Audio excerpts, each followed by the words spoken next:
So again, so the session description was really interesting because it was talking about the travel industry in a struggling economy, right? And how that actually forces innovation. What's interesting about that, really? Like this economy's been struggling a long time, right?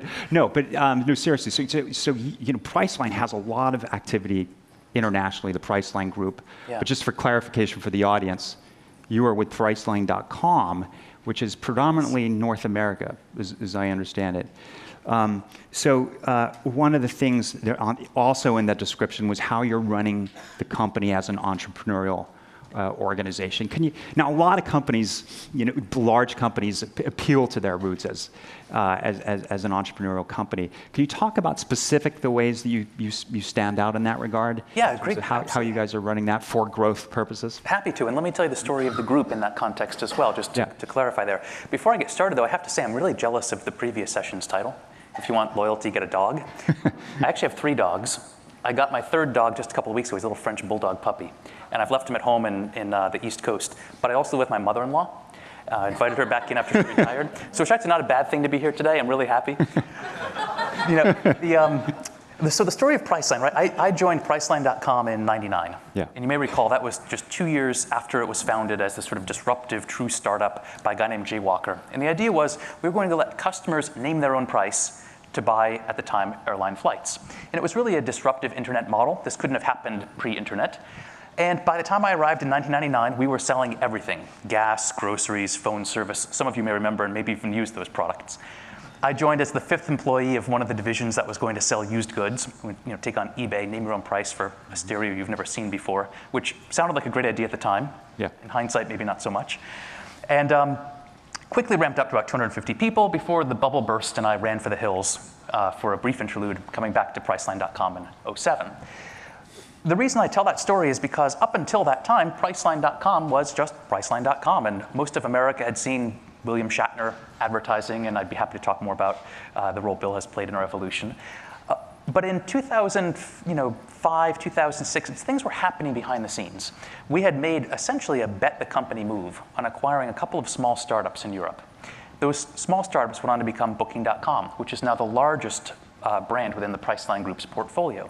We acquired Agoda.com, an Asian hotel supplier, a few years later, and then of course Kayak here in the US, Rentalcars.com abroad, and most recently OpenTable. And as we looked at this portfolio of products, we realized, we have to be clear about what role does the group play and what role do each of the individual companies play. And so Priceline formed the Priceline Group, the holding company, a few years ago. I'm not part of that entity. Right. I work for Priceline.com, where we sell travel products to North American travelers. What's really important in that story, though, is that nothing changed at Priceline.com when that group was created. Nothing changed at Booking.com. The group has a philosophy that when we acquire, or when the group acquires a business, we're really acquiring the amazing, talented entrepreneurs who started that company. And the very last thing the group would want to do is interfere with how they've built their businesses. And so what you end up getting is a collection of completely independent companies. I don't work with Kayak day to day. I talk to Kayak a couple of times a year. But if you were looking at Kayak or Booking.com or Priceline.com, you would see a lot of similarities. We're all sitting in really shabby headquarters that look a lot like startups. We're all working in very small, very autonomous teams doing a ton of A/B testing. We can talk more about that.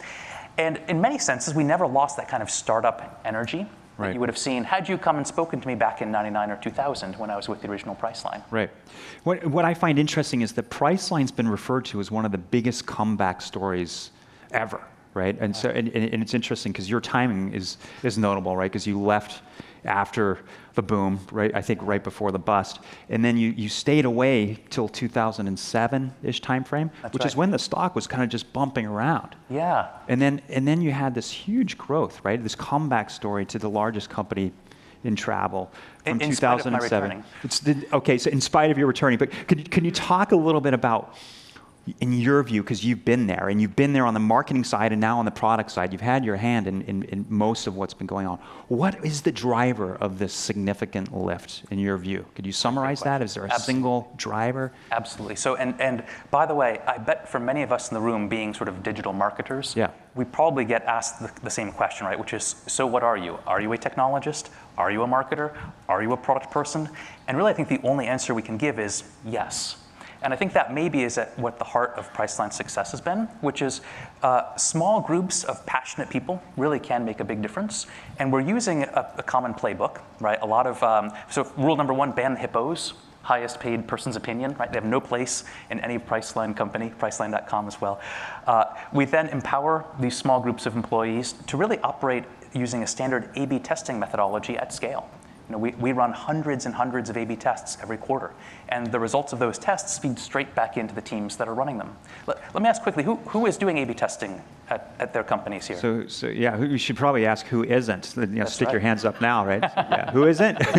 Good. So everybody. And I actually opened my remarks today referring in part to how you guys are using Optimizely for your A/B testing, and actually, right.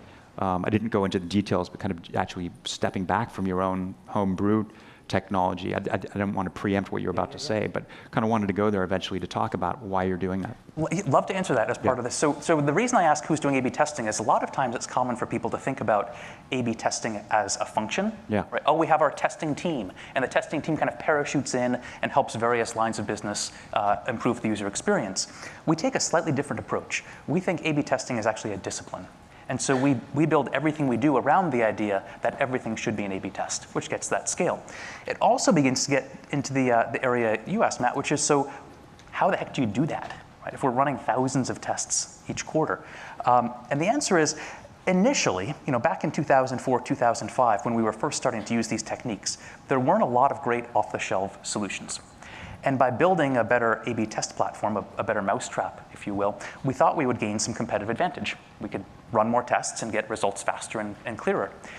But I would argue today in 2015, there's less competitive advantage in building that mousetrap as people like Optimizely and others have come onto the market with really robust offerings. Yeah, it turns out A/B testing is actually more complex than it sounds than just an A/B test, right? Absolutely. Great. So can you talk a little bit about some of the other solutions you may be using? So we talked about Optimizely. Can you talk a little bit about your marketing stack? Presumably you've been asked about that question before. But I mean, you talked about CPC systems. And we talked before about email marketing and so on. Can you talk about where you decide to build internally?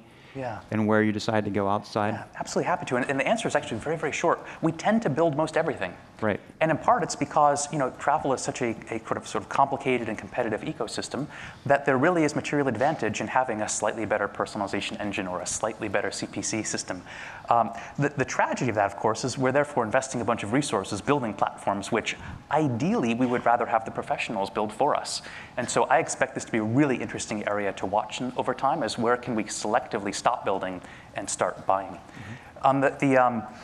We tend to have that same A/B test philosophy on decisions like that. We like to try a lot of things and do more of what works and less of what doesn't. And so over time, we tend to sort of find the right answer. Okay, great. Is it okay if we open? It's a loaded question. Open the questions to the audience. I mean, if you have a question, please raise your hand and we'll run a microphone on. One of the things that we did at MobileBeat is we had a conversation with David Doctorow, right, who's the Chief Marketing Officer of Expedia, which presumably is the number 2 to you guys. So another big travel company. And it was interesting because I remember in that conversation, one of their biggest points that they made is that they aren't mobile first. They aren't, right, because this was a mobile event, and so they were very much making sure they clarified that they're not focused on downloads of apps, right? Because the customer is going to be in all kinds of different places, and there's 45 different visits as they're researching, and it might be on mobile, it might be on desktop, it might be somewhere else, might even be on their tablet in the evening. You guys are decidedly mobile first, right? And so, as you mentioned, William Shatner he's only seen with a cell phone, or there was a period where that was the case. Can you talk about what that means to be mobile first? vis-a-vis maybe some competitors? Yeah, absolutely, would love to. And I think to tell that story, and P.S., I'm really happy when a competitor says that. I love hearing that. And to tell you that story, I think I probably have to go back in time a little bit and explain kind of how we got there, because the mobile business is just fascinating, and where we are today just boggles my mind. So, super quick story of Priceline. Internet 1.0 company. We aggregate a disaggregated industry, and then we put it all online. Classic disintermediation. And at the time, when we introduced William Shatner as our spokesperson, our brand needed someone who was both approachable and future-facing to make this scary new internet thing approachable to the American public. Fast forward a few years, and we sort of go through a couple of economic cycles, and we're now in what I would call kind of the Internet 2.0 era. And that's when companies like Kayak got their roots, in part because there was so much availability online, consumers were having a hard time finding the best deals. So Kayak's position of search one and done was a natural fit. And in that era, William Shatner, our spokesperson, was really talking about how hard it was to find the perfect deal and how you had to come to Priceline and try it. When the Great Recession hit, we noticed an extremely disruptive trend among our customers. They were, of course, very, very deal-focused. No surprise when the economy takes a turn down, people that offer deals like Priceline does begin to attract a lot of business. But more interestingly, they were coming to us on mobile devices. And the people that were booking on mobile did not look anything like our traditional customer. So the mobile booker is 70% of the time booking a hotel for tonight or tomorrow. They're like the world's biggest procrastinators. Who booked at the last minute? I booked my hotel yesterday to check in yesterday. Anyone else brave enough to try that? I got a great deal too.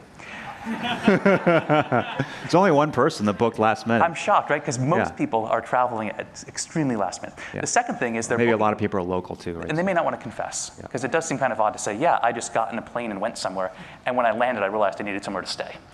It just seems odd. They're in the city that they're booking in. 43% of the time, according to one of our surveys, they're actually in a car, which PS is terrifying. Don't ever do that.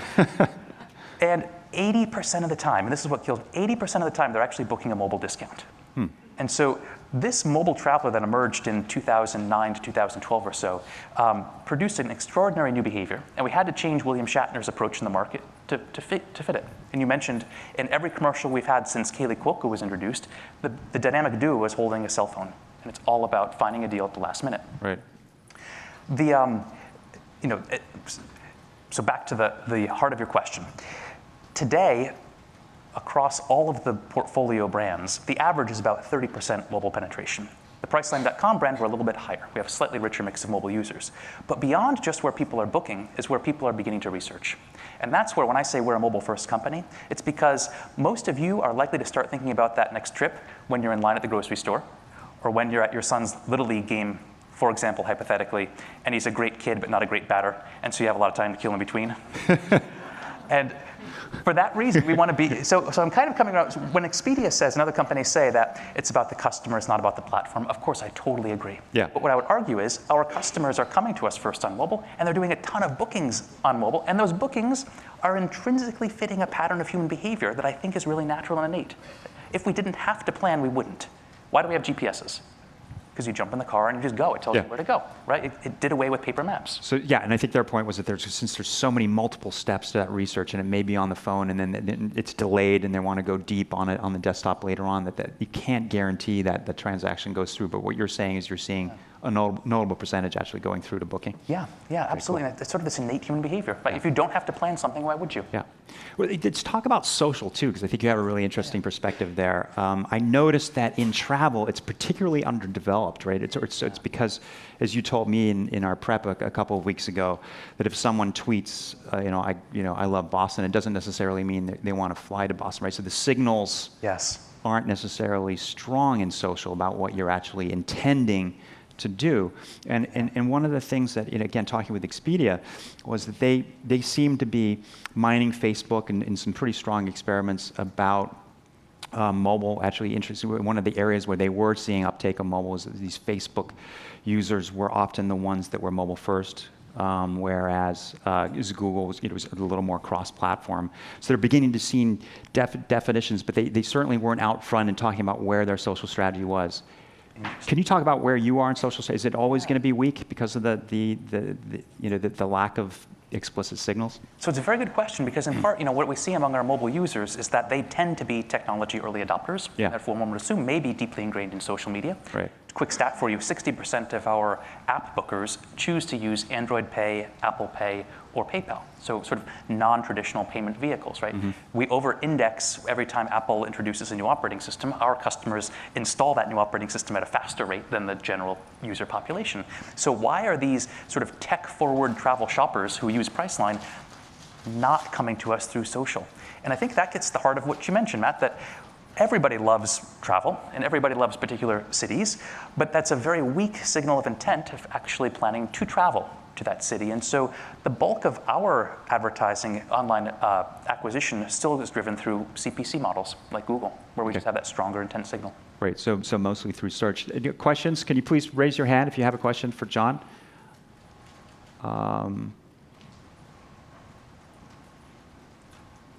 You're pointing to somebody I can't see because of the lights. Please, there you go. Thanks.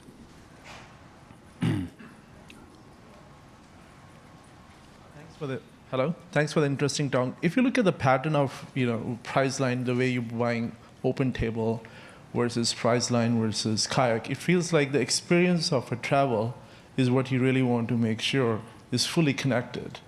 The question for you is, what is the future of travel in your opinion, and what are you currently working on to enhance and elevate the experience? What a great question. Yeah. And so I think what you've done nicely is you've taken that sort of group view of the Priceline group portfolio, right? Where our group CEO was famously quoted as saying, one of the reasons behind the OpenTable acquisition is that we did a very in-depth customer survey and realized that 100% of people who are staying in a hotel do not plan to eat in their own kitchen. So there's obviously some sort of logical adjacencies there, right, between brands like Kayak and OpenTable and Priceline.com. At the heart of it, though, so looking just at our business at Priceline.com, what we're obsessed about, it gets in a little bit of something you alluded to earlier, Matt, is this idea that the future of travel is being invisible. In other words, I think we're going through a phase where we're acutely aware of having to plan and purchase our travel because it is so complicated. And I believe that as technology evolves, things which started off hard become easy when they're tech-enabled. And we almost forget about how magical it is, right? I used an example of a GPS earlier. We take for granted we can get in our car and just drive. My goal at Priceline.com is to get to the point where you can simply open up your phone and I've got the perfect place for you to stay, based on what I understand about what you might need. And that ties into this question of personalization that you had raised earlier, Matt. Yeah. And it's certainly an area of active exploration for us, although I would argue travel generally is behind when it comes to personalization, in part because our customers, all of you, you're so darn tricky, right? You might want to stay at the Marriott for points when you're traveling on business, but you might want to go to a boutique hotel when it's a getaway with you and your significant other. And by the way, when you're taking the whole family, the dogs, the mother-in-law, et cetera, then you need a completely different experience altogether. Yeah.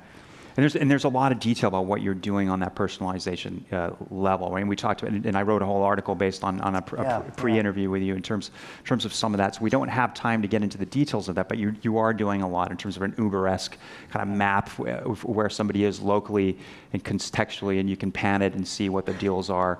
And then you still have that opaque model, so I can't see the name of the hotel that you're offering for me to see sometimes, but you're also trying to bridge that gap in certain circumstances. But you're wearing, again, we're talking about the future of travel. You're wearing an Apple Watch. Can you talk a little bit about what the future is for actually booking on, say, the watch? I mean, it's a great extension of the phone, right? So I was a person, I did not wear a watch for, 25 years. I think I was so traumatized by having worn the Casio calculator watch in elementary school. It was kind of a painful experience that I gave them up completely. But now I've got one back on my wrist. And I think that's part of technology becoming ubiquitous. And so our current approach to the Apple Watch is to say, hey, you've got a hotel reservation coming up. Here's some directions on how to get there. Watch over time for that to become more and more sophisticated, where we can say, hey, it looks like you're not in a place that's your usual home, and therefore you might need a place to stay. And here's our best recommendation for you. Great. Any other questions for John? We've got about a minute left. Hi. Yeah, there you go. Hi, I'm Kimberly from IO Integration. We're a marketing tech system integrator. And I had a question about what you said earlier about looking at outsourcing versus building in-house. Are you looking at Kayak, OpenTable, some of the other things, and just kind of evaluating what's working, what's not? Just interested in the plans for the future on what a great question. So of course, one of the benefits to this group structure is that each of we independent brands can actually speak to each other and see what's working and not working. And so absolutely we are all talking together. And in part, there's a way for us to test new approaches in one company and then leverage those learnings across the group. Time for one last question. Anybody? So, I had a question. In terms of that personalization, because there are so many searches, you talked about mobile. How are you emphasizing getting discovered? Right? Is it loyalty? What's the mobile SEO strategy for you? Oh yeah, great question. It gets to the heart of this question of acquisition, right? Yeah. What we found in the US, and this is an area where, of course, we are constantly experimenting in all of our brands. What we found in the US is that our strong brand presence, built up over 17 or 18 years, has produced great awareness of our brand among consumers, and that then lets us tie into a very profitable mix of brand search advertising. So it's probably our most profitable stream of acquisition that we can actually scale. When it comes to being discovered by people who don't yet know us, that's where we're really relying on mobile. About 30% of our first-time bookers are coming to us through mobile and mobile web. Great. Yeah. John, thank you. We're out of time. Thank you very much for joining us. Total pleasure. Cheers. Yeah. Thank you so much. Yeah, thank you.